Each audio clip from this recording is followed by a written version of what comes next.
ازيكم عاملين ايه؟ يا رب تكونوا دايما بخير. وصفتنا النهارده هي طاجن دجاج بالخضار او طاجن فراخ بالخضار. الجو حرر بقى والوقفه في المطبخ بالصيام ورمضان، ما بنتحملش الوقفه في المطبخ لوقت طويل. هنعمل طاجن الفراخ بالخضار النهارده بطريقه سهله بسيطه، مش هتاخد مننا اي وقت وهيطلع احلى طاجن ممكن تاكله.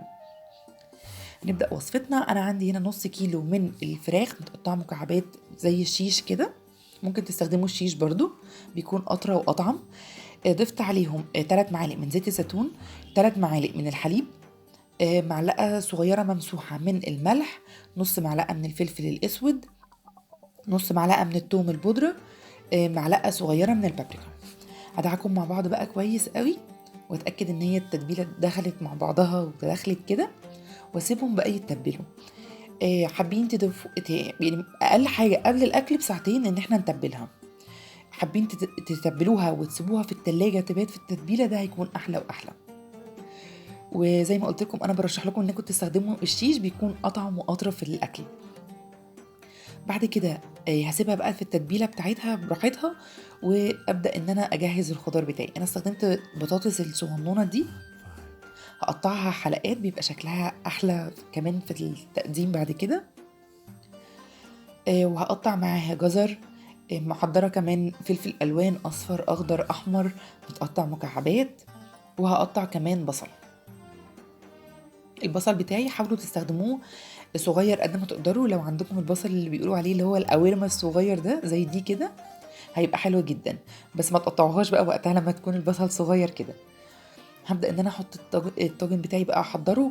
هحط الخضار كله فيه، واضيف عليهم كمان الفراخ المتبلة بتاعتي، واقلب كله مع بعضه كويس قوي.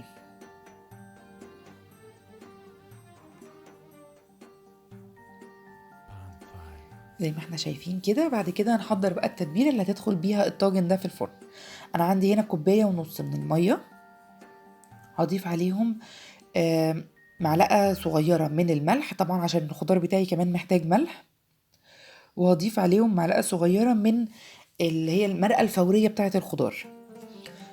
هفرم عليهم كمان فص ثوم، ومعلقه ونص من كبار من صلصه الطماطم. هقلبهم مع بعض يدوبوا كويس مع بعض، وبعد كده انزلهم على الطاجن الخضار بتاعي. طبعا هشغل الفرن بتاعي على اعلى درجة حرارة، واغطيهم بورق فويل واسيبهم ساعة ونص بقى يستووا مع بعض.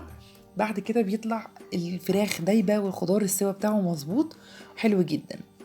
ده كان الشكل النهائي للطبق بتاعي. انا قدمته مع فريك بالصلصة، بيبقى شكله حلو وطعمه كمان جميل جدا ومختلف عن الفريك العادي. اتمنى ان انتوا تجربوا الوصفه بتاعتنا وتقولوا لنا رايكم فيها في الكومنتات تحت الفيديو. ما تنسوش لو انتوا الفيديو عجبكم ما تنسوش تعملوا شير ولايك للفيديو. لو اول مره تشوفونا تشتركوا في القناه وتفعلوا الجرس عشان يوصلكم كل جديد. الف هنا على اللي هيجربها مقدما، واشوفكم فيديو جديد. سلام.